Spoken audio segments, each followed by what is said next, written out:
in the any percent posted a time of 32.18. Enamel's was 49.16. So Cake's got a little bit of an advantage here. Let's see if Enamel can make it up, and they are underway liquid. All right. And CakeSauc already taking advantage with that very important up and A after picking up the wood sword. Saves, I think, a third of a second? Yeah, if you're good at it. I'm terrible with the second controller, so I like lose time when I try to do that. I'm horrible with it, man. And from the looks of things and from discussion we had earlier, it does appear that both runners are going to be going to level 2 first. Thought CakeSauc might go for the 3 first, but he looks like he's going to try to play it a little bit safer than if he were, say, going for PB attempts. Yeah, and I think it's kind of a good race strat when you have a little bit of a time advantage on your opponent. Like, CakeSauc knows his any percent, given his average time, is a little bit better in Enamel. So what he's doing is he's playing a little safer, completing 2 and then 1, and then going to 3 and 4 after you get the white sword if he decides to do that. Or just having more hearts for Manhandla when you get to that fight in level 3 just makes a lot right here. So I kind of like the strategy here by Cake. Yeah. And he's certainly, make no bones about it. He's the more experienced player, especially at least in the any percent categories. I don't know how much he's played 100% or swordless over the years, but certainly in any percent, an extremely capable player, more than able to put up some top level times. I mean, this guy, he's got sub 30 potential for sure. Yeah, if he grinded it, he definitely would be there. I mean, he gets sidetracked, and he's so good at a lot of different games that he just really hasn't grinded Z1, but you're absolutely right. He could be a sub-30 runner. We did see, though, to get back in the game here real quick, Enamel got 2 great bombs there in that first Gorilla room, so he has a little bit of a resource advantage over CakeSauc, and CakeSauc got a lucky fairy there because he was down to 1 heart, so that almost started off really, really poorly for CakeSauc, but luckily he's out of there. Yeah.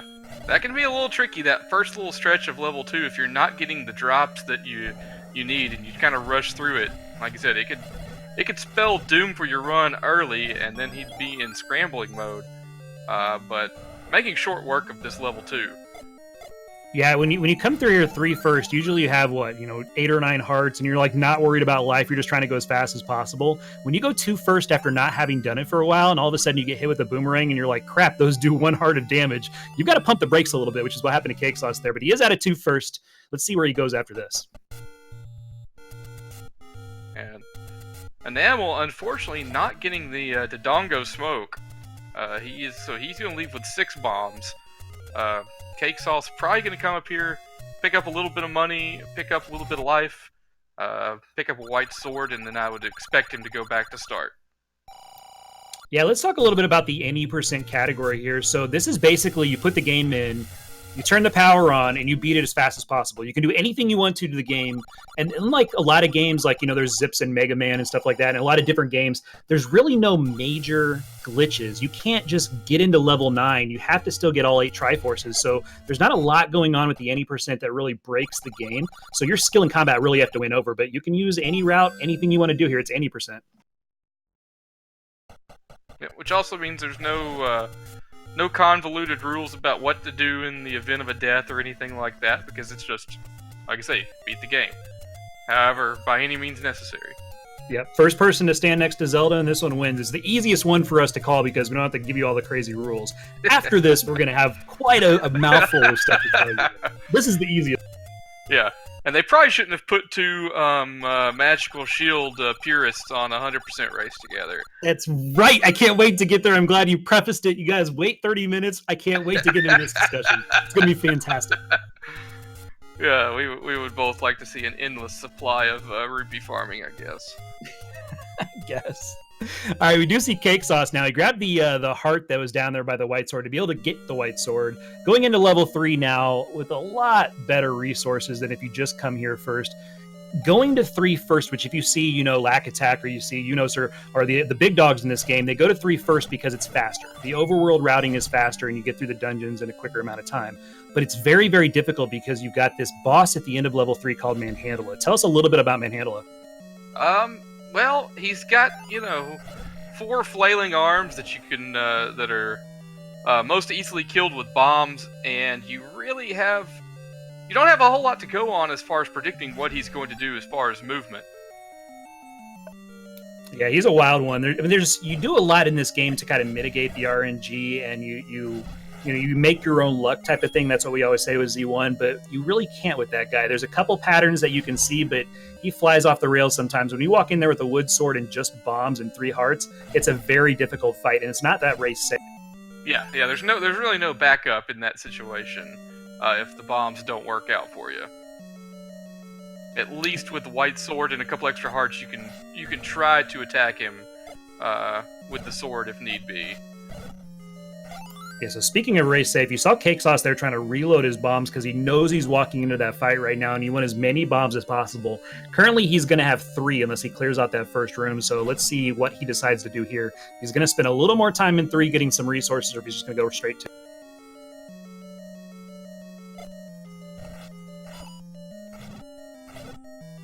Yeah, so he was going to refill the bombs there. He got a lucky global off that first one. We'll talk about globals in a minute when it slows down a little bit, but got a lucky global there.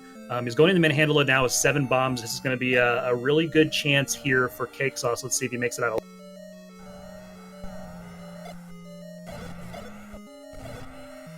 Oh, everyone's favorite, one remaining piece of manhandler. Look at him dance. And now you see why he got all those bombs and he prepped that thing. If you would have walked in there with wood sword, 3 hearts, dude, Liquid, he would have been gone. He'd have been tough. Yeah. And, the worst thing about Manhandle is most of the time, as you destroy more of his arms, he starts to move in a more frantic and erratic manner. It's almost like the game designers wanted you to fail, right? I don't know why they would do that. Well, we come from the generation where the only way a game could get your money is if you died over and over again. That's exactly right. The important thing here, Liquid, is that he's walking into 4 with 1 bomb. He has got to count correctly here, or he's going to be in a little bit. Yeah. If he misses his counts, the best he can do really is, pick up the ladder and come back later. So here's the thing. Enamel, we know, had a little bit of a time, deficit, I guess, walking into this with CakeSauc3. He was about 10 minutes slower and maybe 15 minutes slower in the qualifying times. He's hanging with them. He's only about half a level right now behind him. That's only like a death away. CakeSauc3 there with a great bomb force. With this game, you can actually kill 10 enemies. If you kill the 10th enemy with a bomb, not to get too technical, it'll generate a bomb. And that's how we go through and we kind of supply ourselves with bombs there. So that's what happened with CakeSauc3, why counting was so important. But Enamel, man, he's playing really well right now. And he's playing close to himself, which is important. So that was a very deliberate dark combat room he took there. Did not, he was very safe about, his health situation and, making sure to keep a safe distance while also attacking. Although Manhandle is throwing those fireballs with a vengeance at him. You can see he knows the fight, though. Those bombs were only really like a half tile away. He's got to get this last arm down with the white sword. It's going to take 2 hits here before he eats a fireball. Luckily, Manhandle is not throwing a lot right now. He's doing this correctly. Let's just hope he gets... Yeah. Oh, man, he did take a death. He was down to 1 hit there, Liquid. Yeah, and unfortunately, you go back in there, and he's got all 4 arms again, and you got no bombs. Yeah, that's the issue. So he's either got to go get bombs from the keys in the north side of 3, or hopefully these dark nets here will hook him up. So let's see how he plays.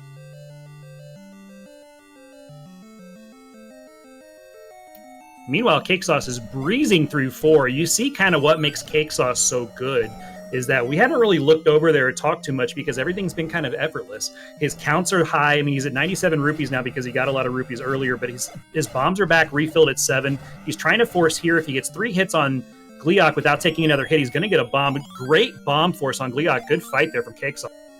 Yeah, that was fantastic. And it's kind of a treat sometimes to watch a top level runner get to go in and fight Gleeok with 6 hearts and the white sword. Dude, it's the best. It goes from 16 hits to knock him out to 8, 5 on the first head and 3 on the second one. And when you're forcing that bomb like he did, you only need 3 hits on that second one. It's great. Yeah, it's right up there with doing level 7 with the magical sword in 100%. As one of the nice little treats of the game. Yeah, so CakeSauc is doing kind of what we expected. He's settled in here now. He's kind of let his combat and his skill take over. We talked a little bit about that pregame. Both these guys were a little nervous, but you saw CakeSauc there settle down a little bit, and I think you're going to see him absolutely fly now. His any percent no-up A time, we talked about him maybe being sub 30 at some point. He's a 30-29. He's so close to sub 30. This guy has legit skill. Oh, yeah, no doubt about it. And I don't know if you noticed there, but Enamel laid a perfect bomb the second time on the Manhandle fight. So kudos for him for sticking that one out and taking care of business in the long run. Yeah, it doesn't surprise me whatsoever either, because those first bombs and his sword swings on Manhandle were so good. The fight was very, very close to being over the first time a few times. So it doesn't surprise me that he just drilled him that next time. Yeah, and it almost makes me wonder if, watching the first time, I'm not sure if he plays on console or emulator. It felt like an emulator fight though, because it was always just, he knew what to do, but it was always just a little bit step behind. Yeah, it definitely can be. I mean, if you're on emulator, sometimes you're reacting, and there's not much lag. You get used to it, except for when you're reacting to like pure RNG like that. It does make it very, very difficult. All right, so that's the reason Enamel was getting more money before we went to level 3 than CakeSauc was. He is going to pick up this blue ring. Blue ring's a safety that you add into the route, either for races or for your regular PBs, that halves the damage. So now when he goes through level 4 and level 5 and 6, some of the harder levels, and 8, he's going to half the damage that's taken to him or given to him. So he's going to actually be in a little better defensive position than CakeSauc will. Indeed he will. It's actually a route that I used to run a little bit. For a very brief time, I commissioned Rooslugs to come up with a good any percent blue ring route, which he decided to do because he just thought it would be fun to do, and saw a market improvement on my time from it. So shout out to the folks who do that. It's like I said, it's race safe, and Enamel is, again, like I said earlier, playing close to himself, not taking huge chances, and just hoping that the best Enamel is going to be good enough, which is not a bad way to play it. No, not at all. I mean, you can't control the other person. Just to speak on your point there, all you can do is race your race. Like, there's nothing, he can't go in there and make CakeSauc die or make CakeSauc make a mistake or anything like that. All Enamel can do is be himself, and he's totally playing within his game right now. I think he's playing, a little bit ahead of his PB pace, because this is pretty fast. I mean, again, he's a level behind CakeSauc right now. He was a half level before. So as far as this race situation, it's kind of getting away from a little bit, but Enamel's playing very, very well within his capability, and that's kudos to him. Yeah, and having the blue ring now, I'm not saying he's going to face tank, but he certainly can a little bit more. Oh yeah, absolutely. He basically has 8 hearts. I mean, you look over CakeSauc actually has 8 hearts. Right now, Enamel has 4 of the 6 hearts lit up, and that's actually 8 because of that blue ring. So he's got the same defense that CakeSauc has on the other side, even though CakeSauc has grabbed a few.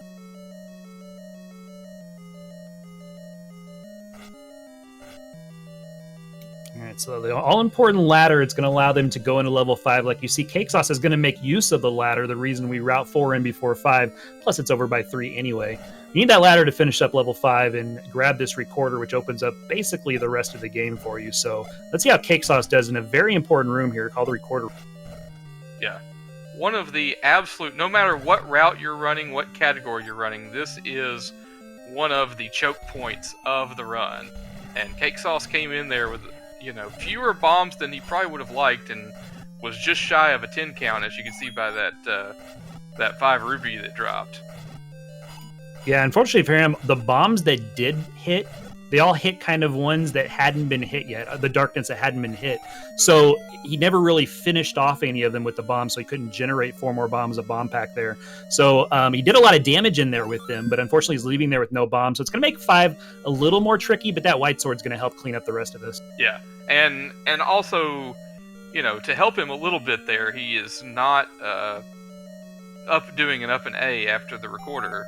So he's going to have a little bit more health, and I assume I think he didn't pick up the bomb pack from the Gibdos on the way in. I like that fight by Enamel there. He showed really good knowledge of Gleeok can only throw one fireball at a time, so he stayed in a U pattern around that head. He let a fireball go, and then he went in and attacked, and he kind of went back and forth, and he wasn't just all out, guns blazing, that type of thing. He did a very strategic fight there, and it was a really good job by Enamel to finish up. Yeah, that looked like every single Gleeok fight I've ever successfully completed, and then just like that, out of nowhere now, CakeSauc with 8 bombs, because that's the way the game decided to roll with the global drops. That's right. I'm not sure if he left that bomb pack there on the way back through. I was watching Enamel's fight there, so maybe he grabbed the bomb pack there and then forced in the gel room, the Zal room. No, he got one from the Gibdo that was holding a bomb, and then got a global in the other Gibdo room. Yeah, CakeSauc is very good at keeping his counts and manipulating the game to giving him what he needs at all times. So he's a very good runner, very good. And looking at that rupee count that he's got, he's not even going to drop a bomb on Dig Dogger because he's got that white sword. Who needs it? I mean, white sword, it's only one extra hit, right? So yeah. You don't need to drop that bomb. You're going to do 2 points instead of 4 and just swipe twice like you did. That was... Yeah. And he's got, looking at his rupee count, he's got enough rupees to finish the game at this point. You need 142 at minimum from this point on.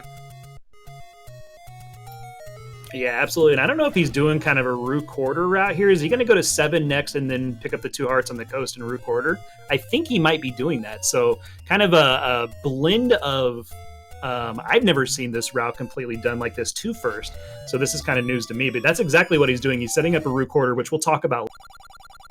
Yeah, and he swung around at the last second there. So I hope, I'm assuming it was deliberate as far as which direction he was facing when the recorder went. I'd hate to see him Root Quarter off to a really strange place.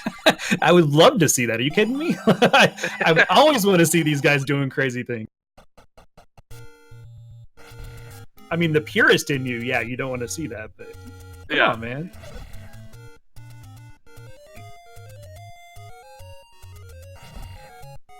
Yeah, so Tetra in chat's kind of confirming what they're doing here, so thank you very much. Yeah, this is called the 2 nano route, so 2 first, and you're still doing the recorder. I love it. That's a great name.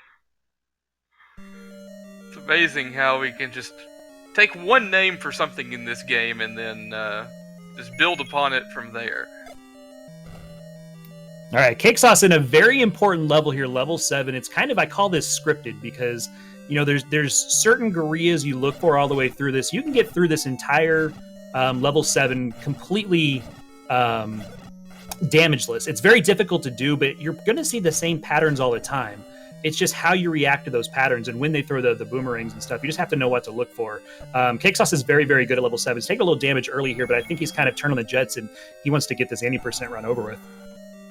Yeah, and... one thing he's gonna do, he does, however, have to remember to pick up the red candle, because he does not have a candle yet.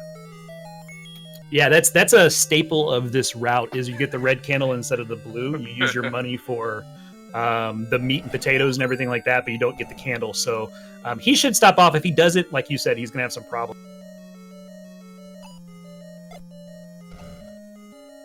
I just say it's one of those things that when you're running a version of a route that you don't normally run, you just have to kind of check yourself and make sure you do it. Obviously here he is going to. At this point there are no more item-related flubs that CakeSauc could really encounter the rest of the run, because, there's no way you're going to forget to pick up the silver arrows in level 9. No, for sure. And this is something, if I changed my route like this, and he's had to practice this a few times, I would have Post-it notes everywhere on my screen, man. Saying, don't forget this, don't do that. I've seen your splits. There's no secret there, right? I have splits that tell me to jump in certain games, so I don't want to hear it. Well, Enamel picked up a potion on the south coast. This is telling you, this route he's running is looking awfully familiar. I feel like I'm watching myself from about 6 months ago when I was deciding to run any percent for some reason. We'll talk a little bit about the route. I mean, it's a good route to learn the game, learn combat. It's pretty safe, that type of thing. You can still die. Of course, it's Z1. I mean, there's still going to be some very hard levels, but talk a little bit about the route. Well, like I said, I was looking for something fresh. I was tired of running any percent no up A, so I decided to go with any percent, but I was still using a blue ring route. So, like I said, I decided to try to come up with one on my own, but I knew there would be better people who do this for fun.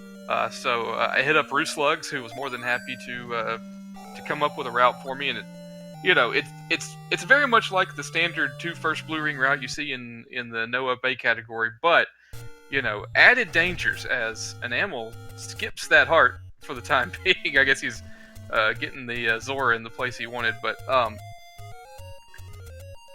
it does have a few added dangers to it. If you're you do the up A at the recorder, you've got to finish the back half of level 5 on 3 hearts. It does prepare you for situations like that.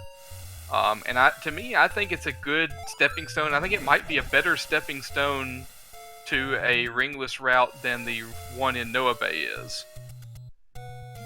Yeah, I think you're absolutely right. And I wanted to really hear your thoughts on it because you've run it quite a bit, and you're kind of you're way more knowledgeable about this route than I am. So I'm glad to hear. I enjoyed it. I got the time I got on it, just running it for a little while, was significantly faster than my Noah Bay time, which led me to believe that I had improved.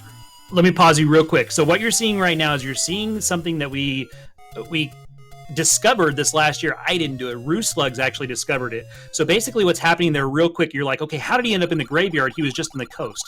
Usually the whistle takes you one screen left of your intended level that you're going to, and then it carries you into the right. Well, the raft takes you from a screen and takes you north, correct? So when you combine the two, what's happening is the game sets your position to the northwest of whatever you blew to, because left and up, of course. So it sets you to the northwest, and he blew to level 7, so that screen is northwest of level 7, the vanilla level 7, and that's where the recorder takes you. So you have to activate the whistle, and as you're getting swept up with the tornado, the raft went across the water, and that's exactly what happened. So you don't go straight to a level, you go northwest of a level, and thanks to Rooslugs, we can now warp straight to the graveyard. Yeah, and it's conveniently enough located right next to level 6. Yeah, it's great, and this is it's a smart route because there's some things going on with bombs and stuff in the middle of it that we don't really have to worry about right now, but it makes it a little bit different than the regular routes you see.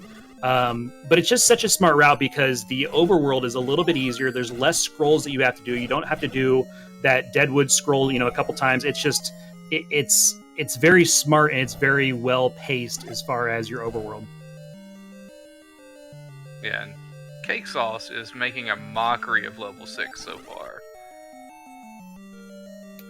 Yeah, this does not surprise me. His skill is off the charts, guys. I mean, he's showing you that right now. Enamel's in the same room that CakeSauc3 was in before. He's got the blue ring, so the defense has stepped up a little bit. But not wanting to use those bombs. He doesn't want to spin them too well until he gets a couple of them lined up like he just did. That was a great bomb there by CakeSauc3. Yeah, he's being very deliberate with his bombs, and I don't mind that, but at the same time, you've only got a certain number of hits you can take at this point. You gotta be very careful. Nice heart though for him. Oh, that was a good bomb. Yeah, you can see the knowledge of the game right now is at a really, really high level for Enamel. It's just kind of, I think he just needs more reps. Just needs to play like everybody. Any game that you're going to speed run, when you're newer, you just kind of do things just a little bit slower and paced out a little bit. If you got some more reps, you can see Enamel's knowledge is there. It's just kind of putting that all together. Yeah. I kind of liken it sometimes to, swing coaches or golf caddies, like guys who know exactly what to do. There's just some people who have done it and executed it more, fluently than they have in actual practice. But the theory and understanding is all there. You take that back because my swing coach was terrible. I cannot golf to this day because my swing coach was garbage. My swing coach was me. He was pretty terrible. Nice. I was left-handed. No one could teach me. That's true. That's exactly right. As is most thing for lefties, right? All right, so Enamel's going through the back half of 5. Got a little ground and makeup on Cake Sauce. Anything can happen. It is a race still. Level 8 is one of the toughest points in the run, especially if you don't have the blue ring like Enamel does.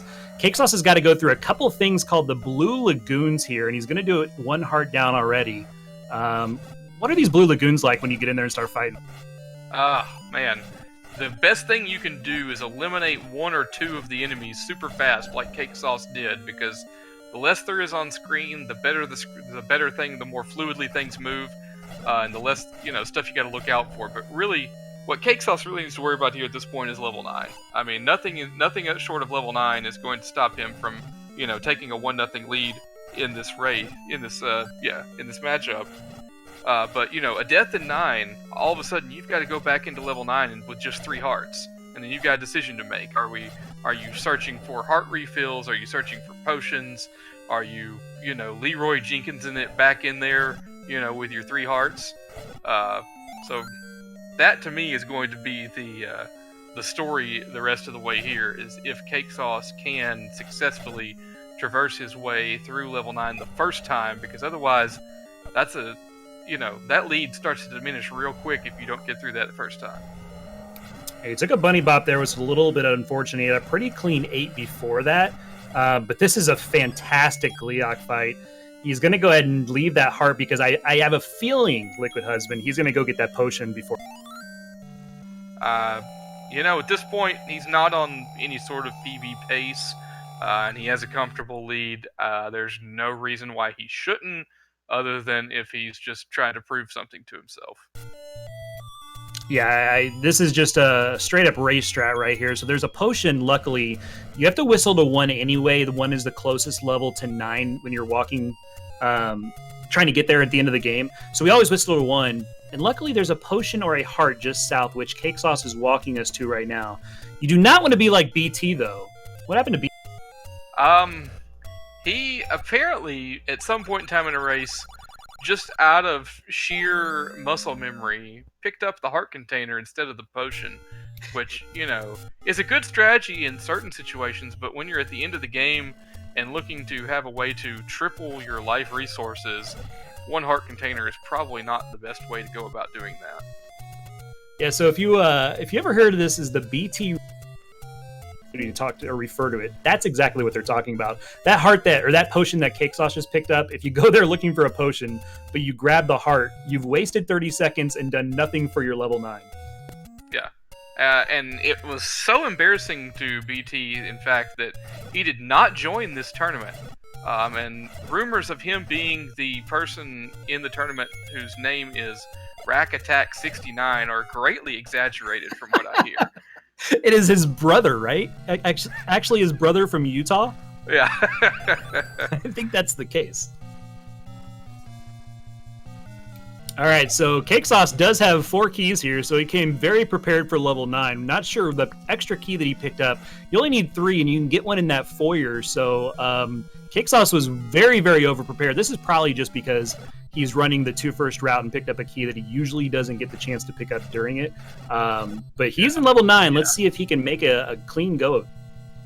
Yeah, it was a combination of 2 things. One, having the white sword in level 3 allows you to clear out one of those soul rooms and get a key out of it that you normally wouldn't. And 2, he did the pirouette in level 1 to save, and he saved a key that you would normally use if you picked up that said key. But yes, it's a little short on bombs. Gonna have to come up with something. He's only got 2 bombs here, so he needs to get a global or force here, really kind of get lucky. He's on a heart drop right there, so he's got a bomb chance if he is going to go ahead and clear out an orange one next. Nope, he's just going for maximum damage. Look at that, making me look like a fool. The orange was the heart drop. He said, nope, I'm going to kill a blue first and get it anyway, Redbird. What's up next? Yeah, that's the game paying dividends for, he's playing the game the right way, as some people might, say about some sports, killing all the stuff, so the game knows and paid him back.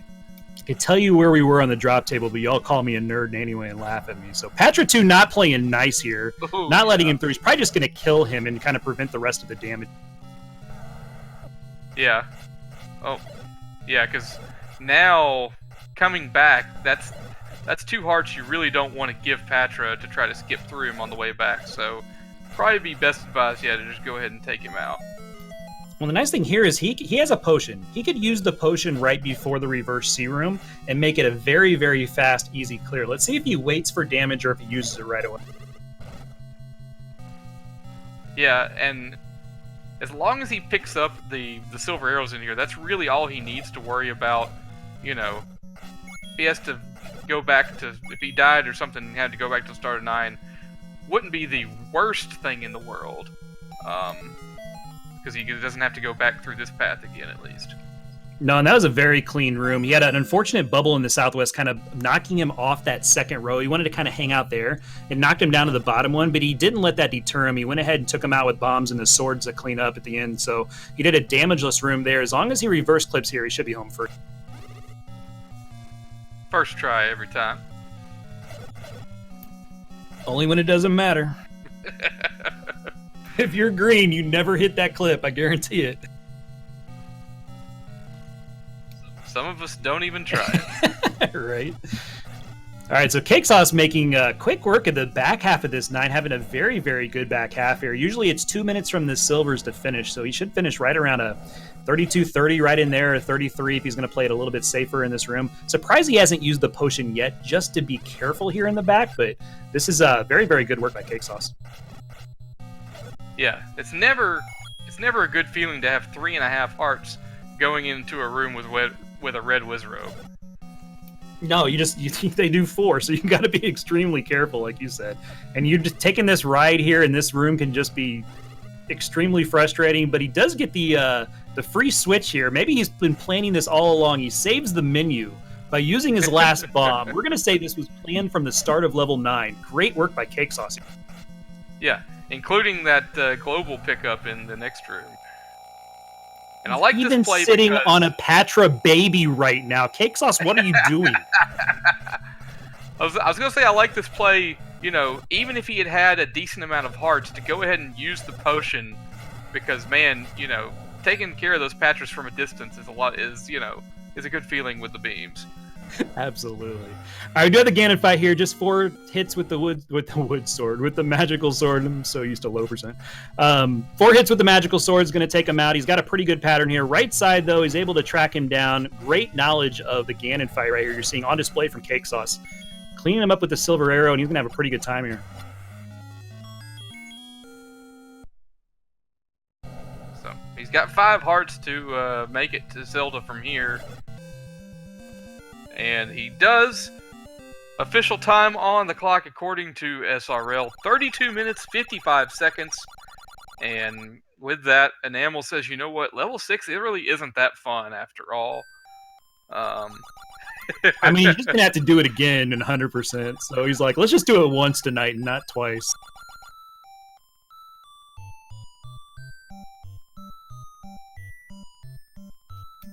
All right, so yeah, the official time in SRL for CakeSauc3 was at 32:55, like you said, and then the Enamel did forfeit. So we've got another one coming up, guys. Go grab some popcorn real quick. We'll probably take 5 minutes. They're going to make a new race room, whatnot, but these guys are going to get right back at it, and we're going to go after 100%, so slightly longer race. Their combat's going to be tested a little more because they got to pick up the blue boomerang in 2 and different things that they didn't have to do. 6 is a little longer for them. 8's a little longer. We'll go into those differences, but they are going back for game 2 right after this. It's going to be the 100% category.